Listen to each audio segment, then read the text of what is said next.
Permasalahan genangan air hingga banjir sampai saat ini masih menjadi momok bagi Kota Palembang. Salah satu penyebabnya ialah sampah rumah tangga yang kerap kali menyumbat drainase di Kota Palembang.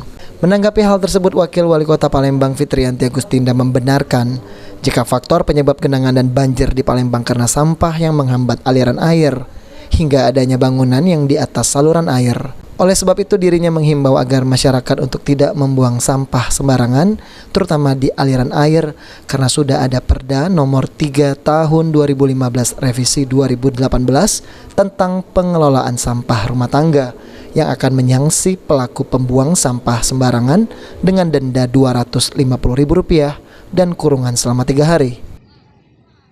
Masyarakat sebenarnya memang persoalan-persoalan pada saat kita lihat ke lapangan itu hampir rata-rata memang banjir ini akibat kita sendiri, mulai dari membuang sampah sembarangan di sungai ya, terus mendirikan bangunan di atas saluran. Tentu ini memperburuk kondisi yang ada. Oleh karena itu tanggapan saya berharap sekali lagi bantu pemerintah dengan cara jangan membuang sampah sembarangan lagi, terutama di sungai. Jangan mendirikan bangunan di atas saluran. Tentu ini juga berdampak untuk kita semua ya. Jadi sekali lagi mudah-mudahan kesadaran masyarakat, pola pikir masyarakat betul-betul bisa berubah, karena ya setiap tahun permasalahan mengenai masalah banjir ini kan masih juga menjadi persoalan yang sangat menjadi perhatian kita dari. Senada, pihak BBWS Sumatera 8 menjelaskan drainase utama di Palembang terdapat sekitar 22 dan sejauh ini yang sudah ditangani oleh pihak BBWS yakni Sungai Sekanak Lambidaro, Sungai Bendung, dan Sungai Kedukan. Akan tetapi meski saluran drainase utama di Palembang cukup banyak, namun saluran pemukiman kerap kali tersumbat sampah dan hal tersebut membuat pemukiman tergenang, sementara sungai atau drainase utama sebenarnya masih dapat menampung air. Ya, memang seperti kita pantau kita saat ini, memang yang lebih dominan kita di Palembang ini terkait dengan genangan ini, karena kita perhatikan sungai-sungai kita kan belum banyak yang meluap, jadi memang genangan yang menjadi perhatian kita besar. Terkait dengan yang genang ini, mungkin yang perlu kita perhatikan juga ini seperti tadi peran serta masyarakat, kemudian juga ini nanti perbaikan dan kebersihan dari drainase lingkungan kita yang akan membawa air ke drainase utamanya.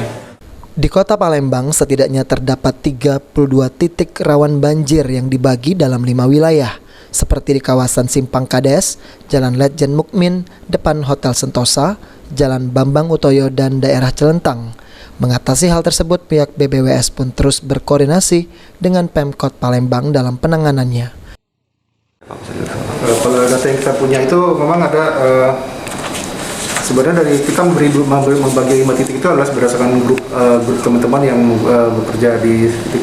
Kita punya ada 32 titik yang mungkin titik rawan banjir, seperti di grup 1 itu ada di Simpang Kades, ada di Hotel Grand Amelia dan seterusnya, sampai dengan ke titik di titik 2 mungkin yang utama adalah di Jalan Letjen Mukmin, di samping Hotel Santika, di Poltek Unsri dan seterusnya juga, dan di titik 3 di depan Hotel Sentosa, di titik 4 ada di Jalan Bambang Utoyo, dan di titik 5 di sekitar di Celentang ya, atau daerah Kenteng gitu. Sandi Pratama, PAL TV.